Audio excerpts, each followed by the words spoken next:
मैले क्यामेरा छुने बित्तिकै राम्रो राम्रो खिचिदिन्छु मिसहरूको। अनि मेरो चाहिँ मै कालो छु कालो निकालिदिन्छन्। गाह्रो छ हो मलाई, त्यही भएर म आफै क्यामेरा फ्लिक्स गरेर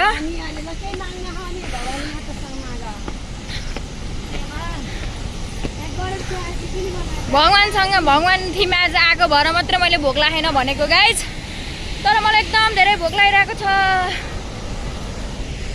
अनि अब हामी चाहिँ इधर जान्छौँ, थाक्नु भयो अरे। अनि चाहिँ नानीलाई चाहिँ थक राखेन अरे होइन। अनि चाहिँ यो चाहिँ बाबु हो है। यहाँ पानी छ कि नै हेरौँ है गाइज। ए पानी आइ गाइज, यहाँ चाहिँ सिक्का फाल्यो भने उसो हुन्छ है। यहाँ चाहिँ भगवान हुनुहुन्छ। नानी बाबु हामी रिटल गरौँ है, नानी र म।